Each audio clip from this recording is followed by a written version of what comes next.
മാവൂരങ്ങാടിയിലെ ഈ സംഘത്തിൽ നിന്നും കണിവെള്ളരി വാങ്ങി വിഷുക്കണിയൊരുക്കുന്ന കുടുംബങ്ങൾക്ക് ഇത്തവണ 100 കോടി പുണ്യമെന്നത് തീർച്ചയാണ്. കാരണം ഐശ്വര്യത്തിന്റെയും സമൃദ്ധിയുടെയും എന്നതിനപ്പുറം നന്മയുടെയും കാരുണ്യത്തിന്റെയും കൂടി കണിയായി മാറുന്നുണ്ടത്. അതിനൊരു പ്രത്യേക കാരണമുണ്ട്. ഈ കണിവെള്ളരി വിൽപ്പന നടത്തി കിട്ടുന്ന തുക പോകുന്നത് ദുരിതമനുഭവിക്കുന്ന ഒരു കൂട്ടം രോഗികളുടെ ചികിത്സാ ചിലവിലേക്കാണ്. ഈ കണിവെള്ളരി വിളയിച്ച് സൗജന്യമായി നൽകിയതാകട്ടെ മരക്കാർ ബാവ എന്ന പരമ്പരാഗത കർഷകനും. ഇത് ഞാന് വർഷങ്ങളായിട്ട് ഈ കണിവെള്ളരി പാലിവേറ്റീവിന് വിഷുവിന്റെ തലേ ദിവസം നൽകുന്ന അത് ഞാൻ കർഷകനാണ്.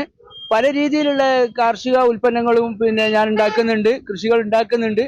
ഈ കൃഷിയിൽ ഈ പാവപ്പെട്ട രോഗികളെ സഹായിക്കുന്ന രീതിയിലുള്ള ഒരു പ്രവർത്തനം ഒരു കർഷകൻ എന്നുള്ള നിലക്ക് ചെയ്തു തീർക്കുക. അതിലൂടെ അനേകം പാവപ്പെട്ട രോഗികൾക്ക് വല്ല മരുന്നും മറ്റും വാങ്ങാൻ കഴിയുമെങ്കിൽ അതൊരു വലിയ ഉപകാരപ്രദമാകും എന്നുള്ള ഒരു കാഴ്ചപ്പാടോട് കൂടിയിട്ടാണ് ഇത് ചെയ്യുന്നത്.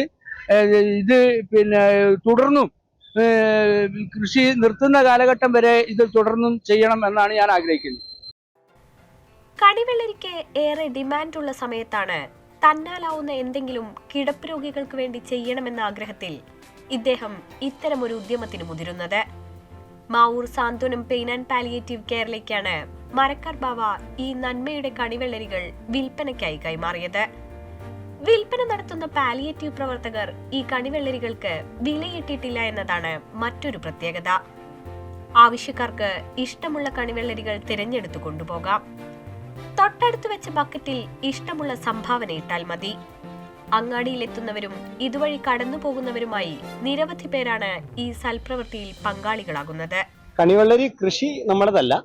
കണിവെള്ളരി മാവൂരിലെ അറിയപ്പെടുന്ന കർഷകനായ ശ്രീ എന്നെ മരക്കാർ ബാവ എന്നറിയപ്പെടുന്ന മാവൂരിലെ അറിയപ്പെടുന്ന കർഷകൻ കൃഷി ചെയ്യുന്നതാണ് ഈ കണിവെള്ളരി.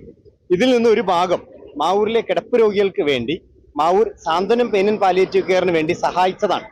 അദ്ദേഹം തന്ന കണിവെള്ളരി ഇവിടെ സംഭാവനകൾ സ്വീകരിച്ചുകൊണ്ട് നമ്മൾ ഇവിടെ വിതരണം ചെയ്യുകയാണ്. ഇതിൽ നിന്ന് കിട്ടുന്ന മുഴുവൻ തുകയും ഈ നാട്ടിലെ കിടപ്പിലായ രോഗികൾക്ക് വേണ്ടി നൽകുന്നതിനാണ് ഇത്തരത്തിലുള്ള ഒരു പരിപാടി ഇവിടെ നടത്തിക്കൊണ്ടിരിക്കുന്നത്. ഏതാനും വർഷങ്ങളായി ഇത്തരത്തിലുള്ള ഒരു പ്രവർത്തനം മാവൂരങ്ങാടി നടന്നു വരുന്നുണ്ട്. കണിക്കൊന്നയുടെ വിശുദ്ധിക്കൊപ്പം ഒത്തിരി നന്മ കൂടി ചേർത്ത് വെക്കുകയാണ് മാവൂരങ്ങാടിക്കാർ ഇത്തവണത്തെ പൊൻകണിക്കൊപ്പം. ETV ഭാരത്, കോഴിക്കോട്.